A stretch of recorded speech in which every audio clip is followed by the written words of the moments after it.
So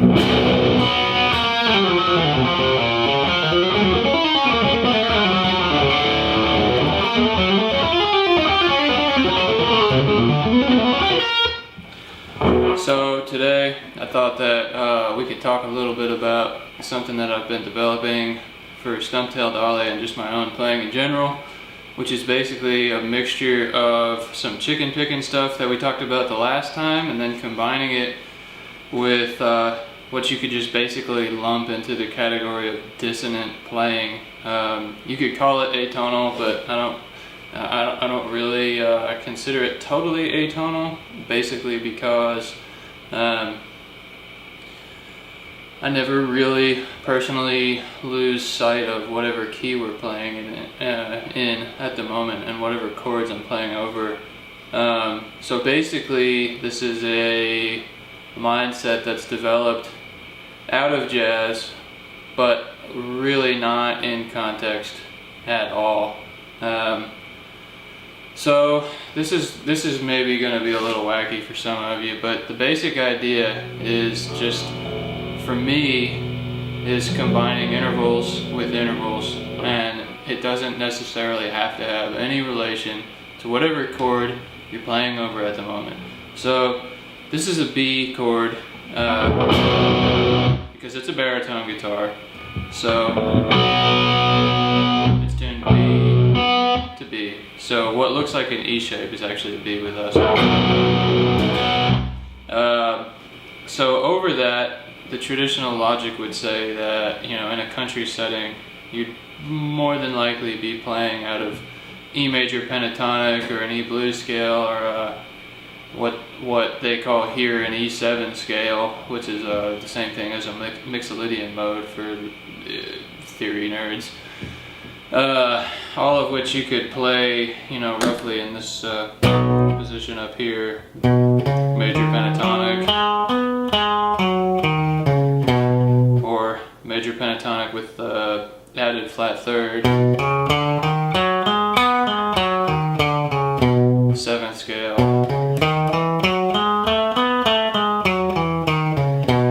and you can find 8 billion lessons about any of that shit anywhere else on the internet. Whatever, like you deal with that on your own. What this is going to be about is what can you do with intervals, and by interval I mean you go from one note to the next. That's called a minor third, okay? So how can you improvise using minor thirds? Well, what I was taught a long time ago by a dude named Stefan Harris, who's a killing vibraphone player up in New York, is that you just practice moving any interval by any interval. So what that means is you're going to take a minor third, okay, and then you move it in half steps, which means you go like this.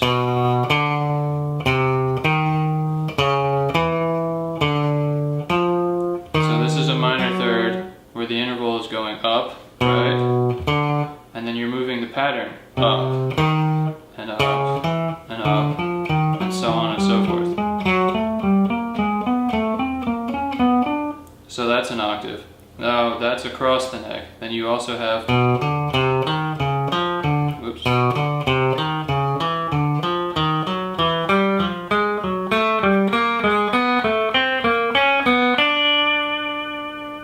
It gives you a really dissonant sound. It doesn't have anything to do with traditional theory, okay?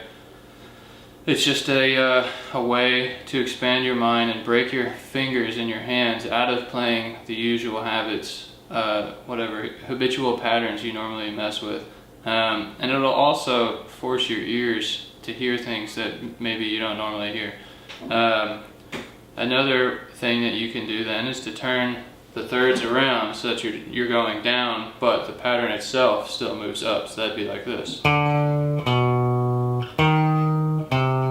Alright, so on and so forth. Just moving minor thirds and half steps. Okay, then in position.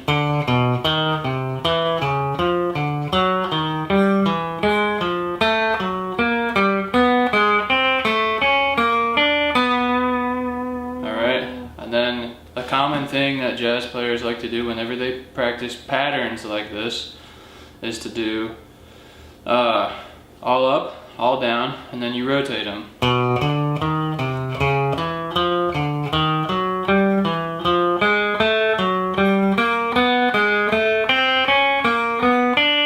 Right, and that's up, down. Now this is down, up.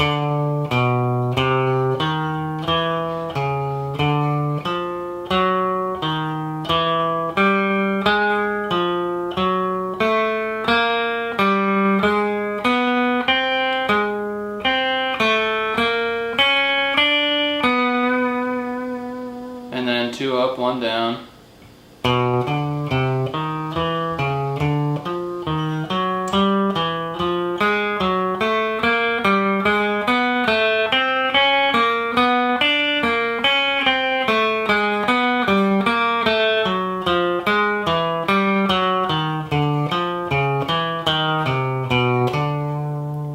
And then 2 down, 1 up.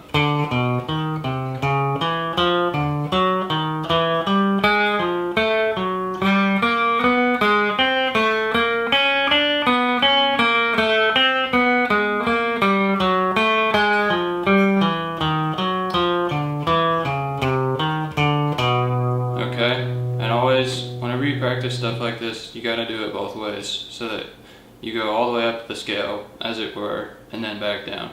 You can't just go one direction, it's not gonna do you any good. The whole point of all of this is so that you have the most freedom possible in your solos. Whether you write them out, whether you write them into a song, whether you're improvising on a jazz tune or a freeform thing, or over a country tune, and you just want to play something ridiculous briefly, it's to give you the most freedom, and it will expand your knowledge of theory and your understanding of it, as well as your immediate ability to handle it rather than just know it as some kind of abstract thing that has nothing to do with actually playing music. Because at that point, then you're talking about, you know, a car mechanic who has bought books and manuals and read them and never actually just gone out and fixed his truck. So that's obviously completely useless and silly, and music theory can be equally useless and silly if you don't actually use it in your playing or your writing or whatever. So here's an example of me improvising using this B tonality and then screwing around with minor thirds. Minor thirds moving in half steps. And, you know, to be clear, you can move them in any of the other 11 other intervals, right? Like whole steps.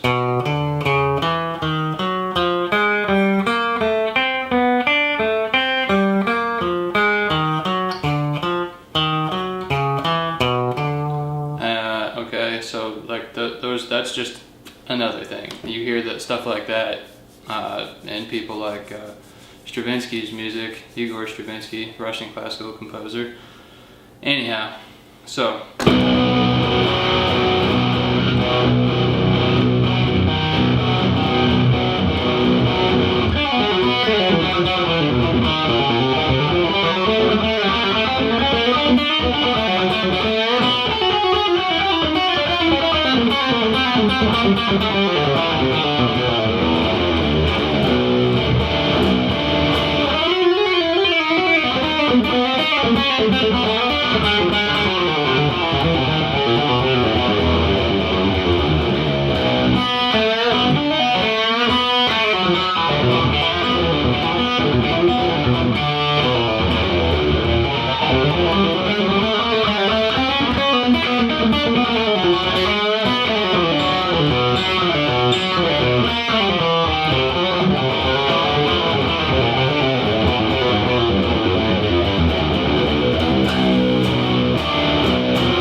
that's the general idea.